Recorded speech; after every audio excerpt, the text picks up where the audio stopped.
Welcome to the deep dive. If you've ever wrestled with big video setups, control rooms, that kind of thing, the real headache often isn't just the resolution like 4K. It's the network getting clogged, or the controls being, well, clunky.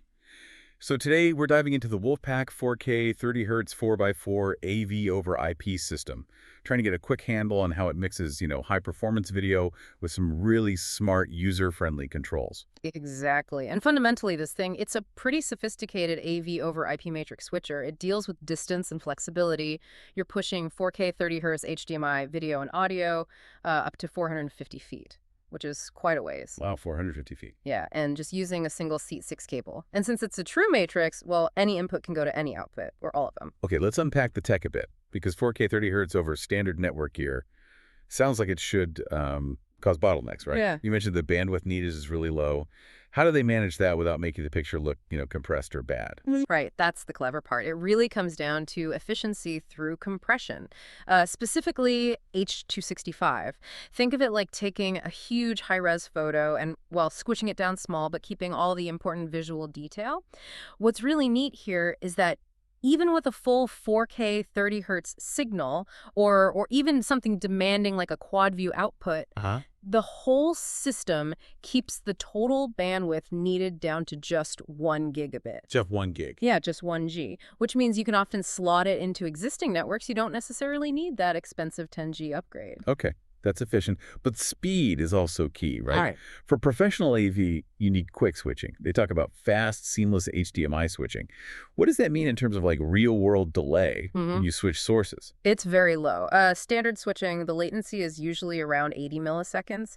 But if you really need it snappy, there's a low latency mode. That gets you down closer to, say, 50 milliseconds. 50 milliseconds. Okay, that's pretty fast. Faster than blinking, basically. Oh, yeah. Definitely quick enough for smooth transitions. You won't really notice it. And the hardware itself, I heard the main boxes, the transmitters and receivers, are kind of interchangeable. They are, yeah, which is actually really convenient for installs and keeping stock.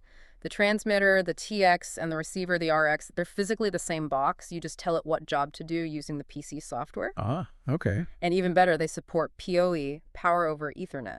Right, so power and data on the same cable. Exactly. Cleans up the wiring quite a bit, less power bricks needed. Makes sense. Yeah. So what comes in the standard package if someone's starting out with the 4x4? So the basic 4x4 kit gives you, well, 4 of those TXRX units you can configure. You also get a 24-port 1G Ethernet switch that supports IGMP. That's important for managing the video traffic properly.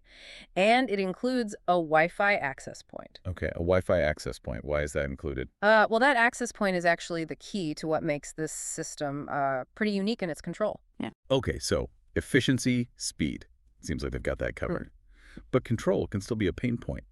So tell me about this unique part, the wireless tablet real-time video preview. Is this the aha moment? It really is. I'd say this is the standout feature, yeah. It lets you use a regular iPad or an Android tablet wirelessly to see live full-motion video previews of all your connected sources at the same time. All of them. Live. Yep. So imagine you've got, 12 satellite boxes hooked up as sources.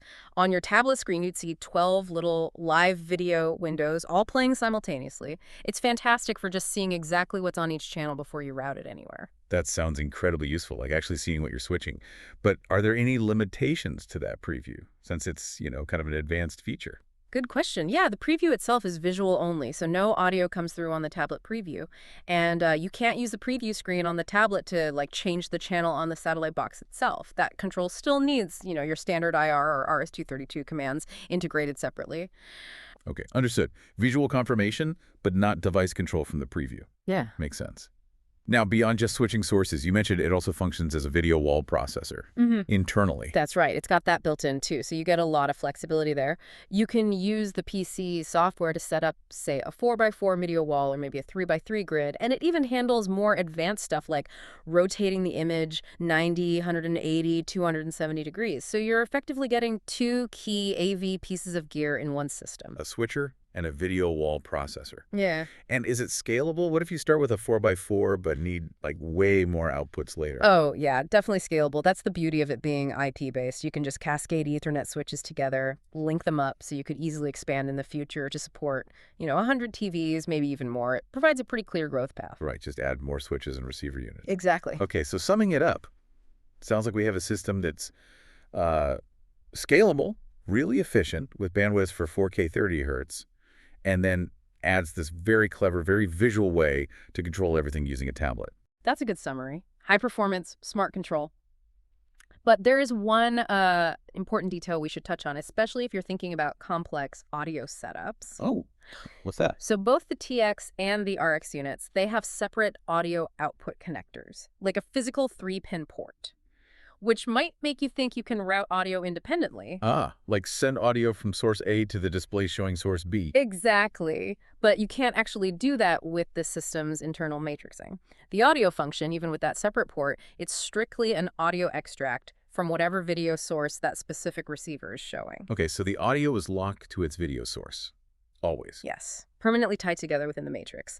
Think of them like holding hands. They can't be separated by the switch itself. So if your design needs independent audio routing, maybe background music going to different zones than the video, this system won't do that secondary audio switching internally. You'd need a separate audio matrix for that. That is a really crucial distinction for anyone designing a system. Good to know that limitation up front. Okay, well, this has been a fantastic deep dive. A system offering speed, efficiency, and that really unique visual tablet control. Thanks for breaking it down.